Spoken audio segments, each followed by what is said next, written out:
and how do we compare to other developing countries? Well, if we compare ourselves to developed nations, Yeah. our rate is much higher. If the only other work, and this is the problem in terms of comparing between countries, because other developing nations are not looking at child homicides, because if you're looking at child deaths, and particularly under 5 deaths, it's a huge problem in developing countries. And if you're looking at our Millennium Development Goals, one of the targets is to bring down the rates of under 5 mortality, but it's largely related to preventable illnesses. So it's your diarrheal deaths, it's your malnourished children that most developed countries are focusing on. So they're not focusing on the problem of children being killed.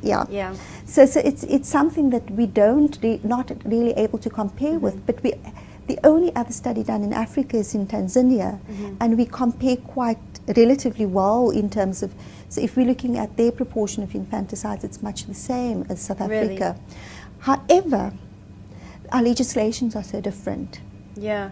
Well, what does this tell you, that the two African countries where studies have been done, and we have taken a look at the numbers, that they are almost on par? What does that tell you? I think, what we have to look at is context. And I think a lot of what we are seeing is, are women able to access contraceptive services? Do they have control over their own bodies? What's happening to these women? The other problem that we're also having in Africa particularly is high rates of poverty. And is it just that women are so overwhelmed, and having another baby is just not possible to take care of? So we've got to start looking at our whole system, and with our systems able to support women who are in fact pregnant, who don't necessarily have not planned the pregnancy, unable to take care of the baby, and is just not in a relationship that's supportive enough for her to be able to take care of it. So I do think within our society we've got to start looking at what are our responses.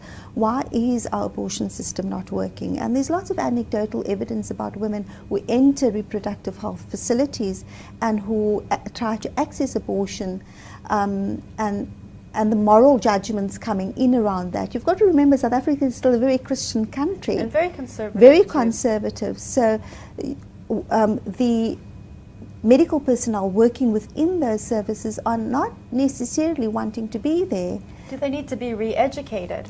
I think there needs to be a whole shift in our system and how it's administered. That you should not be forcing someone to work in an abortion service if you don't want to be. So, and how do you do that in a system where already we're short-staffed? Right. I mean, there's stories of women who, anecdotally, who deliver in an abortion service and are meant to incinerate her own fetus. Now, that itself, how do you manage that as a woman, It's a really difficult process. Besides that, when you decide to have an abortion, there needs to be a process around counselling as well. It's not an easy process. You can't just go for an abortion and then be fine afterwards. So it's about holistic care, and what kind of provisions are we making for women who make this decision, and is it an enabling environment, or does she try and access the service and say, it's just so difficult, I don't want to go through it, and feel quite desperate at the end of a pregnancy and not knowing what to do. So at the one side, we've got to strengthen that particular problem.